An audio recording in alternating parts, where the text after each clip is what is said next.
Sean todos y todas bienvenidos a LFM Opinión. Nos habíamos quedado en nuestra última plática con Hugo Rodríguez Barroso después de su tercera ascensión al Everest y de su compromiso después del drama de su sobrevivencia, de su primera ascensión, de su compromiso, él dice con la montaña, pero que a final de cuentas pues, ha terminado por ser un compromiso con el medio ambiente y con la sustentabilidad del planeta, e inclusive ya como una actividad profesional. Y bueno, eh, nos cuentas tú, Hugo, que en la tercera ascensión haces una ascensión, si bien subes hasta la cumbre, haces una ascensión principalmente con el objeto de limpiar el Everest,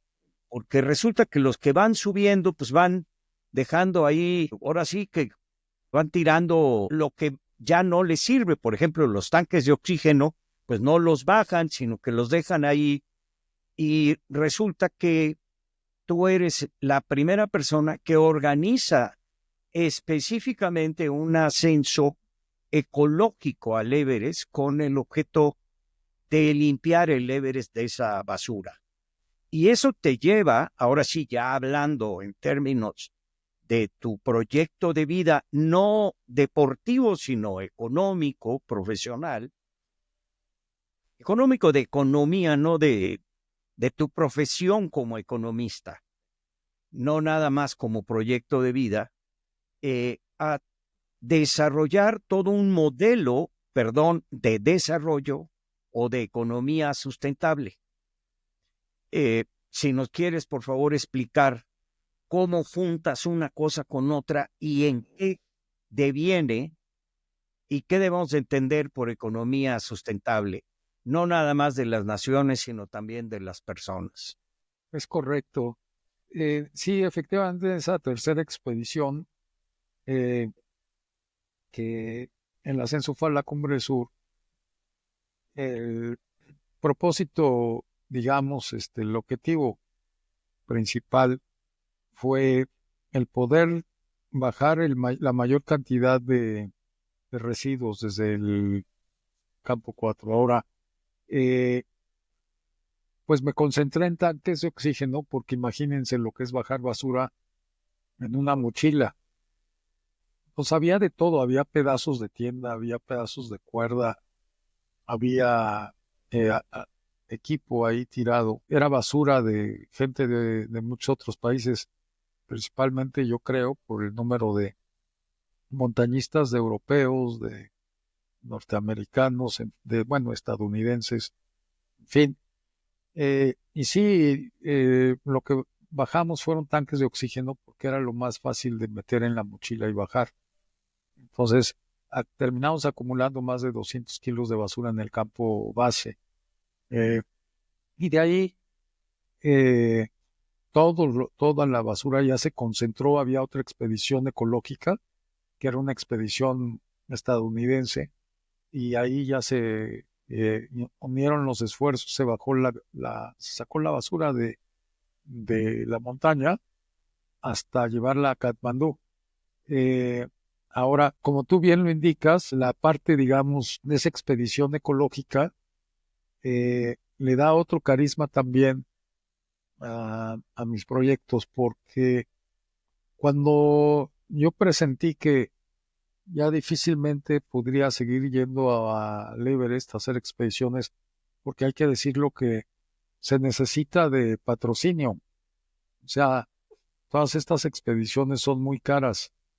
Entonces, un poco entendiendo que se iba a complicar el poder seguir yendo a la montaña, es que constituí la fundación con el mismo nombre de las expediciones México en la cima del mundo. Y empecé a hacer investigación en materia de formación cívica y ética, pero también en materia ambiental.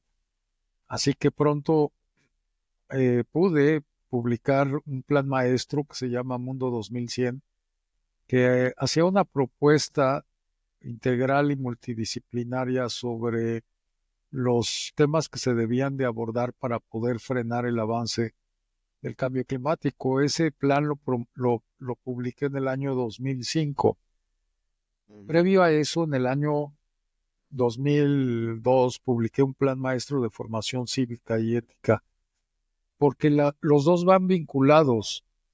Es decir, no podemos pensar en que se aborden acciones reales, líneas de acción muy, muy concretas para poder hacer esfuerzos que nos permitan frenar ese avance, digamos, del cambio climático, que no es otra cosa sino el producto de la alta volumetría de emisiones de CO2 y de gases de efecto invernadero.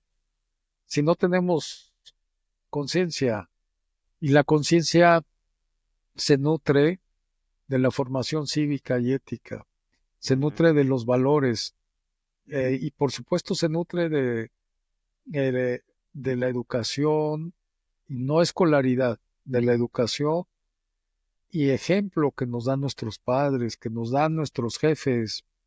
Por eso yo te estoy tan agradecido, Luis. Fuiste mi jefe y me diste tanto ejemplo de nuestros maestros en las universidades y de muchas personas que, en mi caso también, han sido personas desde campesinos, personas obreros, amas de casa, porque hay que decirlo, muchas veces los verdaderos ejemplos los tenemos más cerca de lo que imaginamos. Entonces, digamos, ese conjunto que al final del día se puede, digamos que, enmarcar en estos programas de formación cívica y ética, son fundamentales para poder entender la protección del medio ambiente. Y es así que lo primero que hice fue publicar un plan maestro de formación cívica y ética, y en el 2005 un plan maestro para enfrentar el cambio climático. No obstante, de los programas, que eran 10 los que propuse en ese plan maestro, con diversos subprogramas y líneas de acción muy claras, el plan operaba a un nivel macro, sobre todo a un nivel, digamos, entre naciones, en lo que llamamos nosotros el concierto de las naciones, que perdónenme que lo diga así, pero creo que estos esfuerzos, que además han sido liderados por la ONU, han quedado muy cortos, porque los países, digamos, los países en la parte macro, se han comprometido en acciones desde que se llevaron a cabo las primeras reuniones, como las reuniones de Kioto. La reunión de Kioto fue muy importante, pero todas las reuniones que se han llevado en el marco, digamos, de la conferencia del cambio climático, se han plasmado acciones que han sido insuficientes. Y han sido insuficientes principalmente porque los países del mundo se han apartado de los compromisos y porque sus acciones no han sido acciones que se han trasladado a sus planes de gobierno, y principalmente de las grandes naciones, que son las que más contaminan, las más industrializadas, empezando por los países, digamos, de mayor desarrollo económico. México, por ejemplo, su participación en la emisión de CO2 y de gases de efecto invernadero es verdaderamente baja en comparación a los grandes países industrializados. Y esto nos ha llevado que, digamos, en 20 años, del 2005 a la fecha, no solamente no hayamos logrado frenar el avance, sino que ya hemos roto récord en emisiones de CO2 y de gases de efecto invernadero cada año que va transcurriendo. Entonces, yo veo muy difícil que se vaya a cumplir con las metas que se han establecido de disminución de emisiones para el 2030, tristemente.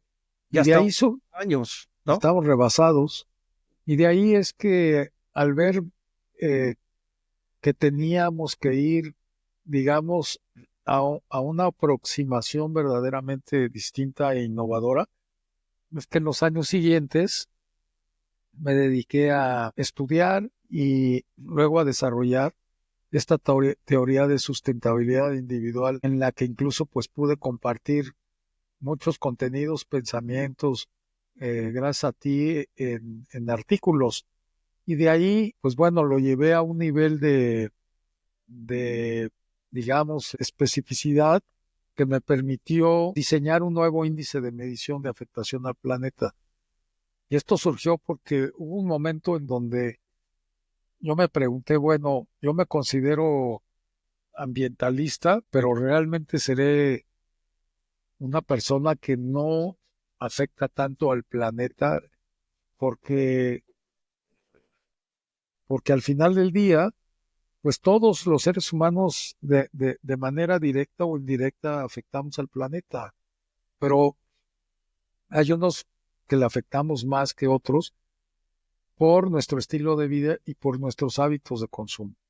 Yo quisiera que nos pudieras explicar un poco más esto de los índices de sustentabilidad individuales.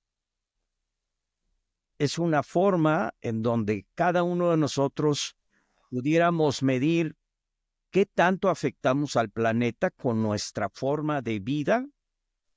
Exactamente. Y surge de lo siguiente, yo me pregunté, bueno, ¿yo cuánto afecto al planeta? Teniendo la parte, digamos, de la formación de economía, pues entonces lo traté de trasladar a una métrica, porque las métricas son muy importantes. Al final del día, así como nos ayudan a saber si estamos con sobrepeso, así como nos ayuda a saber si tenemos un equilibrio en la presión arterial, en fin, en absolutamente todo. Hoy además se mide todo y se puede medir todo. Entonces, en ese esfuerzo de establecer una métrica, es que me di a la tarea de tratar de diseñar un índice, pero un índice integral, porque existe lo que se llama la huella de carbono, existe lo que se llama la huella hídrica, en fin, pero no es suficiente, porque yo lo que ubiqué es que en el tema de afectación al planeta tenemos emisiones en donde directamente estamos emitiendo, estamos ocasionando emisiones contaminantes de manera directa. ¿Cuál es el ejemplo? Un ejemplo es cuando utilizamos un vehículo que requiere gasolina y nos estamos trasladando de un lugar al otro. Entonces, en ese caso, sí tenemos una, digamos, incidencia directa en las emisiones de CO2. Porque además depende del tipo de vehículo. Y esto es bien importante. Es decir, las emisiones de CO2 de un vehículo van en función del peso del vehículo. Nos han vendido la idea que van en función del año de fabricación del vehículo y no es así. Igual que en una persona que pese más de 70 kilos va a consumir para moverse, para caminar, para correr, más energía que un niño que pese 50 kilos o menos. Lo mismo sucede con los vehículos. Los vehículos compactos que no pesan más de 1 tonelada, se entiende, este es, digamos, un parámetro aceptado a nivel internacional, que eh, un vehículo de 1 tonelada contamina al año lo equivalente en su peso por 10,000 kilómetros recorridos. Entonces, si comparamos varios vehículos en ese recorrido de 10,000 kilómetros, un vehículo pequeño que pese 1 tonelada puede contaminar la mitad que un vehículo mediano que pese 2 toneladas. Y puede contaminar una tercera parte en comparación a una de estas camionetotas, sobre todo las que están blindadas. Entonces, esa fue, digamos, que la primera parte que identifiqué yo como algo fundamental para poder diseñar este índice. Y en ese sentido me fui, digamos, por temas relacionados con la movilidad, con el consumo de la electricidad, con el consumo del agua, con el consumo de bueno, sobre todo con la generación de los residuos, con el consumo de plásticos, con el consumo de muchos artículos, ¿no? Y lo que fui elaborando fue distintas categorías, porque a diferencia de los otros índices, como explicaba, de la huella de carbono, la huella hídrica, yo ubiqué también que hay clasificaciones distintas, porque unas son las emisiones directamente provocadas, otras son las indirectamente provocadas y otras son las promovidas, ¿no? Entonces identifiqué 5 categorías. En la segunda fue muy interesante porque encuadré dentro de la segunda categoría todo lo que tiene que ver con la alimentación y con la actividad física. ¿Por qué? Porque nuestra alimentación, al final del día, dependiendo de cuáles sean nuestros consumos, nuestro tipo de consumo y nuestro estilo de vida, nos va a provocar de manera indirecta ocasionar emisiones de CO2 y de gases efecto invernadero en mayor o menor medida. Y voy a poner un ejemplo. No es lo mismo que yo ahorita saliendo me vaya al mercado que está a 3 cuadras caminando y que le pida a la señora del puesto las quesadillas, 2 quesadillas, y me las coma ahí o me las traiga, que ir a una tienda de franquicia de hamburguesas gringa y pida estas hamburguesas comerciales con ingredientes que no solamente son prefabricados, sino que vienen de miles de kilómetros de distancia, que han requerido de congelación durante meses y además requieren de una cantidad impresionante de electricidad para que puedan ser, digamos que preparadas para que te las lleves en una bolsa, que son antes incluso se usaban ahí unos contenedores como de unicel, ahora usan nada más el papel, pero al final del día traen papel, traen una bolsa grande. Y también es muy importante remarcar que todos esos alimentos son altamente industrializados porque tienen procesos previos de ingredientes que contienen, que requirieron de sustancias químicas como preservativos, como colorantes, como saborizantes. Por eso una carne que lleva meses congelada tiene una gran cantidad de ingredientes artificiales para que puedan dar el color, el sabor, la textura y para que se pueda descongelar en un minuto, ¿no? Entonces, el ser selectivo entre un tipo de alimentación u otra nos lleva a ser indirectamente promotores de la contaminación. Entonces, en esa segunda categoría le di un peso especial a la parte de la alimentación, a la parte del ejercicio, no del deporte, del ejercicio, que va en contra, digamos, del sedentarismo, que también al final del día afecta al medio ambiente, porque nosotros como seres humanos siempre nos referimos a la naturaleza, nos referimos a la naturaleza como algo ajeno, pero nosotros somos la naturaleza. Nosotros nacimos, somos nuestro organismo está formado de microorganismos que son parte de la naturaleza y somos parte como un ser vivo, como una planta, nada más que perdemos eso de vista. Entonces, esa segunda categoría también traía la parte, digamos, de el consumo de sustancias tóxicas, ¿no? Porque además pues, no es lo mismo una persona que pues no consume drogas a una persona que las consume, o una persona que no fuma a una persona que fuma, ¿no? O de una persona que pues puede, digamos que consumir alguna sustancia química que no solamente dañe al organismo, sino que además también tiene una incidencia directa en la afectación al planeta que otra que no lo haga. Entonces, todo eso son variables que se tienen que considerar.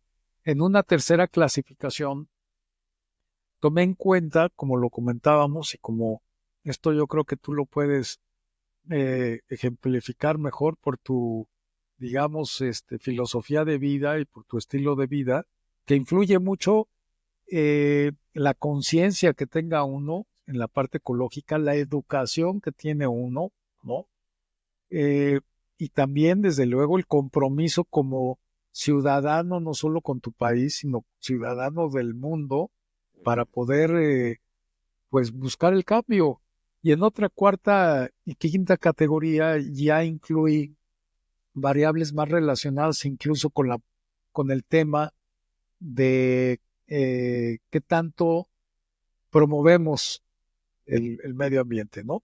Para mí, por ejemplo, y por eso lo decía que yo te agradecía mucho esta entrevista, para mí, pues esta es una oportunidad para poder compartir y tú en eso estás demostrando que eres una persona preocupada porque desde el inicio me comentaste es que quiero que de la relatoría, digamos, del deporte, pues hablemos de la parte ambiental, que hablemos de la parte del proyecto, del modelo económico. Eso demuestra que eres una persona preocupada por el cambio, que eres una persona que está buscando también promover acciones en pro del medio ambiente, y eso se tiene que medir, ¿no?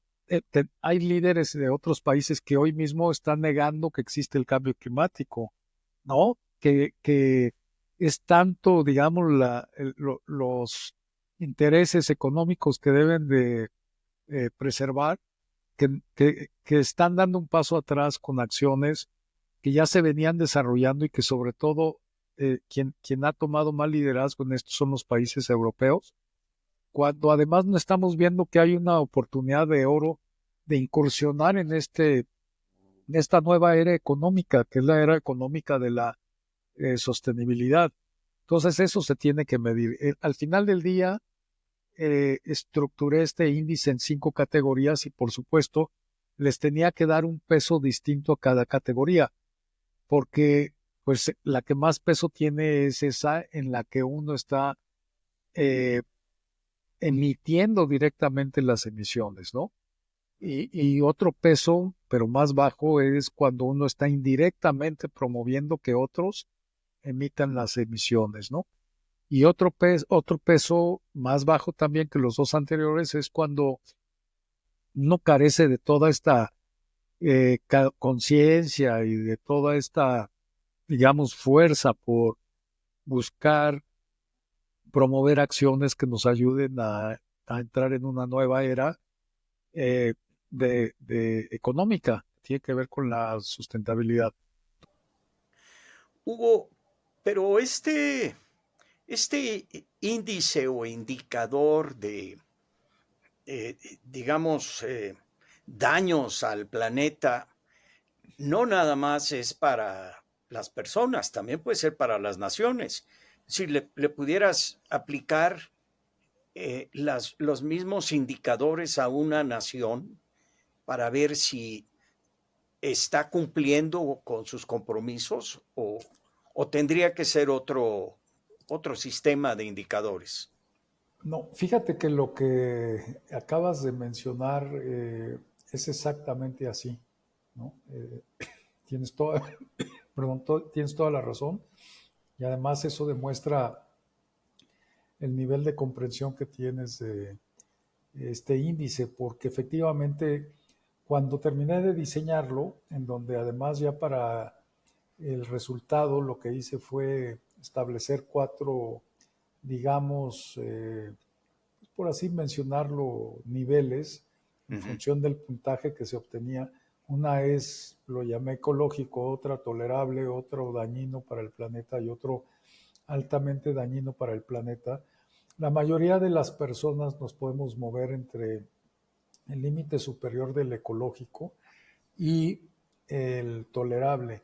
Ya cuando el estilo de vida y los hábitos de consumo son muy, digamos, de productos altamente industrializados, uno utiliza vehículos muy pesados, en fin, entonces pues puede pasar a una categoría de dañino. La de altamente dañino yo veo que es relativamente difícil que una persona la alcance, pero tienes toda la razón. Cuando termino de hacer esta medición, entonces me surge esta inquietud, lo que tú muy atinadamente acabas de detectar y mencionar, que es cómo puedo yo relacionar mi índice con el índice de mi empresa, de una ciudad, de mi país y del mundo. Mm, Entonces lo que hice fue exactamente lo que bien has dicho, que fue trasladar esa misma metodología hacia una ciudad, hacia un país, hacia el mundo entero. Pero desde luego, aunque es la misma metodología, las variables sí tienen que modificarse, porque pues cómo mide uno, si uno está midiendo su actividad física, cómo mide uno la actividad física de una ciudad. mm, Pero en la metodología quedó lo fundamental. Lo que creo que vale mucho la pena decir es que entre el índice, digamos, de una persona y el índice de una ciudad, para mí era muy importante establecer un índice de medición para los productos y los servicios. ujú, Y ujú. fue así que entonces, enseguida de ese índice, digamos, de personas, diseñé un índice para las principales marcas comerciales e inclusive llevé el índice a otro nivel que ya fue en una investigación de campo en donde calculé el índice de 1.800 productos alimenticios y de bebidas en el mercado nacional en, en supermercados con presencia nacional, de tal forma que también uno pueda tener una correlación de estos, digamos, nuevos estilos de vida que se están asumiendo día con día mientras continúa expandiéndose la conciencia ecológica, de tal forma que yo tenga cuando menos la información necesaria para saber qué productos son altamente dañinos para el planeta y entonces los excluya de mi consumo, ¿no? Voy a poner un ejemplo. Tú que estuviste muy compenetrado con una gran evolución administrativa que se llevó a cabo en la Secretaría de Salud y que además estuviste en una función verdaderamente importante eh, que tenía que ver con la parte de la Ley General de Salud, en donde en este índice resulta que de los productos altamente contaminantes son los refrescos, ¿no? Entre otros, pero eh, estos refrescos de cola de las marcas comerciales más famosas son de los productos con un índice altamente dañino para el planeta. Curioso es que, digamos, incluso en las bebidas, muchos productos sean más dañinos para el planeta que los propios alimentos. De tal forma que después de terminar esa investigación de campo, hice lo mismo en los productos de alimentos y bebidas de las principales marcas comerciales de Estados Unidos. Ahí calculé más de 8.800 productos. Entonces, fue un trabajo muy largo porque cada índice consta de 40 variables y de ahí se obtiene este puntaje. Entonces, eh, efectivamente todo queda de manera transversal, la medición personal, la medición de los productos, marcas comerciales, de vehículos, de servicios, de ahí a las ciudades, de ahí a los países. Eh, y ya teniendo los índices, lo que es muy interesante comentar es que de ahí surge de hacer, digamos que una revisión de de cada una de las variables que conforman al índice, principalmente al de personas, pero también a los de las marcas comerciales. De ahí surgen las principales acciones que yo propongo, que son en las que debemos de trabajar para hacernos más ecológicos o cuando menos para hacernos tolerables. Y lo más interesante es que con este comentario que hiciste, que verdaderamente es trascendental, es lo que me permitió entrelazar todo para poder llegar a hacer una propuesta de un nuevo modelo de desarrollo económico. De ahí, esa es la base. El concepto, lo que yo llamo la teoría de sustentabilidad individual, a la que le dediqué tanto tiempo para poderla generar y proponer, como el agregar lo que muy atinadamente comentas, para entonces de ahí encontrar cuáles son las principales, digamos, líneas de acción y de ahí cómo se pueden enmarcar en programas que nos lleven a un nuevo sistema de desarrollo económico, a un nuevo modelo de desarrollo económico, a una nueva era económica, en la que juegan un papel muy importante, como bien lo dijimos, en la sustentabilidad individual es el estilo de vida y los hábitos de consumo. Y entonces en el modelo de desarrollo económico lo que juega un papel preponderante es la reconversión industrial.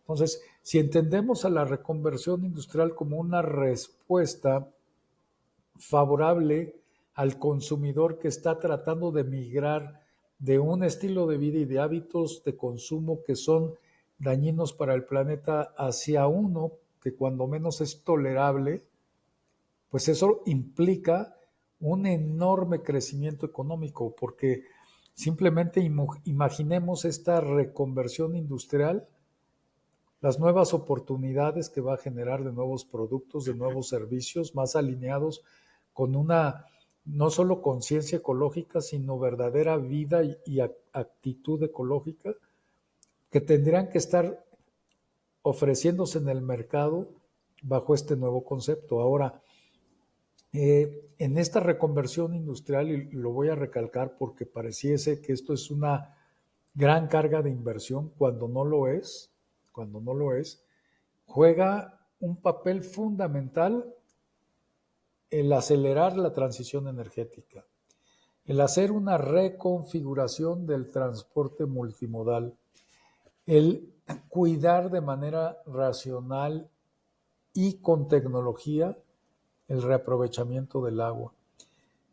Por lo tanto, el hacer un verdadero cuidado de nuestros bosques y el plantear un sistema de producción alimentaria alineado con la protección al medio ambiente que sea incluso más productivo, con una reducción importante en la generación de los residuos y sobre todo para que todo esto pueda caminar con el financiamiento responsable. Esto entonces es como un edificio en donde los cimientos es la sustentabilidad individual, porque con esta sustentabilidad individual en cambio de estilo de vida y en una selección racional de nuestros hábitos de consumo, lo que vamos a provocar es modificar la demanda agregada de los mercados, de tal manera que los propios sectores productivos, los propios industriales, vayan migrando hacia productos cuya fabricación esté más alineada a la protección. Quiero poner un ejemplo. Imaginemos además en este concepto del famoso nearshoring, en mi modelo, mi propuesta de nuevo modelo de desarrollo económico está conformada por 10 programas y cerca de 286 líneas de acción. Entre esas 286 líneas de acción, tan solo una, es el nearshoring. Y esto se deriva del trabajo de investigación y se deriva mucho tiempo antes de que se empiece a hablar del famoso nearshoring, que por cierto, desde mi perspectiva, el nearshoring es geopolítico, no es geográfico, no es de cercanía fronteriza, sino es de cercanía de proyecto político y territorial. Claro. Y por esa es la razón que Vietnam ha sido quizá el más beneficiado del famoso nearshoring cuando está a miles de kilómetros de distancia del mercado más grande del mundo. Entonces, si entendemos que el, digamos, desarrollo, la reconversión industrial y por lo tanto el desarrollo económico se debe de dar de una manera sí más cercana geográficamente y con una red de centros de producción que estén más cercanos a los mercados de consumo y también con vías de comunicación en donde se tengan corredores que eh, pues sean, si no ecológicos, cuando menos corredores en donde el transporte esté utilizando nuevas tecnologías para las flotillas eh, de movimiento de carga, incluso también de pasajeros. Ahí abro un paréntesis, la parte, por ejemplo, de la famosa electromovilidad. Bueno, eh, con corredores de electromovilidad en cuya fuente de generación eléctrica esté basada en fuentes renovables, es entonces ahí en donde todo esto de manera conjunta va a generar no solamente un beneficio para el medio ambiente, sino también un enorme crecimiento económico. Porque si yo tengo una fábrica de galletas, por ejemplo, y resulta que tengo que competir contra una de las marcas, contra dos o tres marcas transnacionales que traen sus galletas de miles de kilómetros de distancia. Y el consumidor, por esa conciencia de sustentabilidad individual, empieza a preferir mis productos que son fabricados de manera local y que por ende tienen un menor nivel de contaminación, porque además eh, requieren de menor cantidad de ingredientes artificiales, porque no requieren de preservativos que mantengan al producto con una vida de más de 6 meses, porque es la vida desde que sale de la fábrica, del transporte, que llega al mercado, digamos, detallista, y de ahí al consumidor, y el consumidor todavía tarda semanas o meses en consumirlo. Todo eso nos va a ayudar no solamente a ser más ecológicos, sino que también va a generar nuevas oportunidades de inversión para los micro y pequeños empresarios de las ciudades. Entonces, una de las cosas que preguntaba yo en una conferencia es por qué le damos tanta importancia al nearshoring, digamos, entre países y no al nearshoring local, ¿no? Eh, una marca de leche, de las, más grandes marcas de leche, explorando el número de plantas que no tiene más de 8 plantas en todo el país.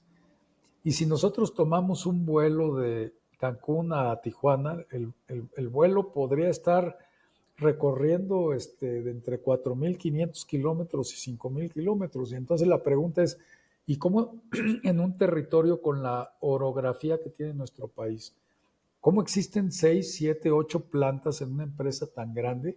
O sea, ¿qué distancia se están transportando los productos para llegar a los mercados locales, cuando se podrían tener plantas modulares más cercanas a los mercados de consumo, en donde además se van a generar más fuentes de empleo, en donde se van a incorporar a las micro y pequeñas empresas en las cadenas productivas y en donde al final todo ese efecto multiplicador va a generar un crecimiento económico y por lo tanto una economía más sólida, que si lo añadimos al tema del seguir buscando el ser sostenibles, va a implicar un ganar y ganar y ganar y ganar. Simplemente imaginémonos en la parte energética, si hoy, digo, es un ejemplo pues como todo, muy, muy teórico, ¿no? Si tuviésemos que, digamos, hacer a un lado todos los motores que utilizan hidrocarburos el día de hoy y tuviesen que ser sustituidos por motores eléctricos provenientes el insumo de fuentes renovables, ¿se imaginan la cantidad de crecimiento económico que eso va a implicar? ¿No? Claro, eso va a tomar muchos años, pero entonces hay que acelerar la transición energética. Para acelerarla, tenemos que reconfigurar el transporte. Mucha gente no utiliza el transporte público porque es insuficiente o porque simplemente pues no se puede porque no tiene una accesibilidad. Pero hay ejemplos en ciudades como Singapur, voy a poner un ejemplo, en donde la mayoría de la gente utiliza el transporte público. Claro, es una ciudad país muy pequeño, casi del tamaño de la Ciudad de México. Pero al final lo que estoy estableciendo es que se requiere hacer una reconfiguración del transporte multimodal. Ya la tecnología nos permite utilizar eh, combustibles de nueva generación que son menos dañinos para el planeta. Todo eso va a implicar un movimiento económico verdaderamente vigoroso, y si lo añadimos a la parte del cuidado del agua, que el agua no solamente quede en la parte del tratamiento de aguas, que quede en la captura del agua fluvial, que quede en la parte también de empezar por eliminar las fugas de agua en tantas ciudades. Las ciudades más grandes de todo el mundo tienen una cantidad enorme de fugas de agua, y que comiencen todos estos proyectos, incluso de desalinización, para utilizar el agua que está cercana a los océanos, y así también con los residuos. Ahora nos han vendido la idea de que el reciclaje es ecológico. El reciclaje no es ecológico, porque ¿de qué sirve que yo haga un reciclaje si tripliqué mi generación de residuos? Lo que tenemos que hacer es disminuir la generación de residuos. El reciclaje además implica todo un mecanismo industrializado para poder ser reaprovechada la basura. Entonces, eso también es altamente contaminante, y nos han vendido la idea de que nada más por reciclar ya somos ecológicos. No, No lo que necesariamente. tenemos, no necesariamente, pero lo importante es que tenemos que modificar nuestro estilo de vida, y segundo, tener hábitos de consumo más racionales, alineados a el medio ambiente. Ese es básicamente, digamos, el proyecto. Hice también proyecciones económicas en términos monetarios para poder estimar el nivel de crecimiento económico. Yo me atrevo a decir, como un resumen de la investigación que realicé, que si nosotros adoptáramos este nuevo modelo económico, podríamos tener crecimientos económicos sostenidos del 4 al 5.5% anual, ¿no? A ese nivel. Tenemos que salir de este modelo económico desgastado, que es un modelo económico Suicida. mercenario, depredador, que viene desde hace 250 años, y que está basado en la explotación del carbón y basado en la explotación y aprovechamiento de los hidrocarburos. Ya la tecnología avanzó lo suficiente para que podamos aspirar a un nuevo modelo económico. Yo llamo a la época anterior, que es todavía en la que estamos viviendo desafortunadamente, como neoeconomía. Y a la nueva era económica la llamo la ecoeconomía.